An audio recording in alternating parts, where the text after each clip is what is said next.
Mr. Warford updates. With Mr. Warford updates. With Mr. Warford updates. With Mr. Warford. What's up? Welcome to Updates with Mr. Warford. This is for my integrated social studies people. So we're starting a new unit. We're starting a unit on the legislative branch. We're going to do 3 separate units about the 3 branches of government.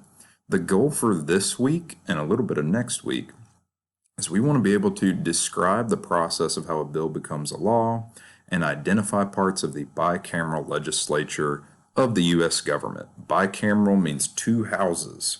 And the 2 houses we have are the House and the Senate. Yeah, we've already talked about that at the beginning of the year a little bit, but we're going to go into a little more of a deep dive on that. So what we're going to be doing is looking at the powers of Congress for a little bit. So we've got the Senate and the House of Representatives. Article 1 of the Constitution, we talked about this really early on in the year, so if you forgot, Article 1, the legislative branch, is talked about in the first article of the Constitution. It says, all legislative powers herein granted shall be vested in a Congress of the U.S., which consists of the Senate and the House. So right there in Article 1 of the Constitution is what sets up our law-making body. The legislative branch makes laws. So let's see here. The Senate is made up of 100 members, 2 per state, and you may already know this, but we're just going to kind of do a little of a review. They serve 6-year terms, but they can be reelected. And they represent the entire state. So every state has 2 senators, no matter if you're California or Montana. No, doesn't matter your population. House of Representatives is a little different. They have 435 members. It's based on population numbers. And they serve 2-year terms, and they can also be reelected. They represent the district of a state. Okay, and what I mean by districts? Well, let's look at an example of Kentucky. Okay, this is the districts that exist within Kentucky. The government draws boundaries, and within those boundaries, you get 1 representative.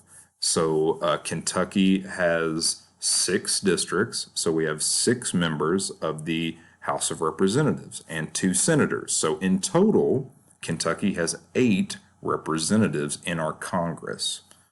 So that's an example of congressional districts. So what does the legislative branch do? Through the bicameral legislature, which means 2 houses, so our Congress, so through Congress, laws are researched, debated, voted on, and passed, or sometimes not passed. And we're going to talk about that as well. The main powers of the legislative branch are to impose and collect taxes. Congress can borrow money from other governments. They can regulate trade between states. Also, they can regulate trade between the United States and a foreign country or government. Congress can declare war, and they can make all laws necessary and proper to support the Constitution, which is called the Elastic Clause, and we talked about that at the beginning of the year.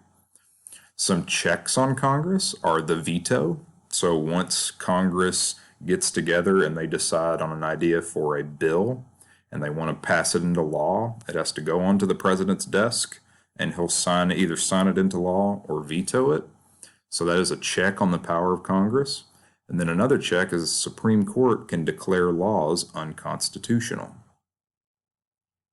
So here's a little graphic, and I'm going to be uploading all kinds of things this unit into Google Classroom that deal with the legislative branch. But here's a little graphic of all the little things that happen before we get a law. And it is a process that is difficult at times, but the Founding Fathers made it that way on purpose so that we didn't get laws passed that didn't make any sense or that were constantly changing.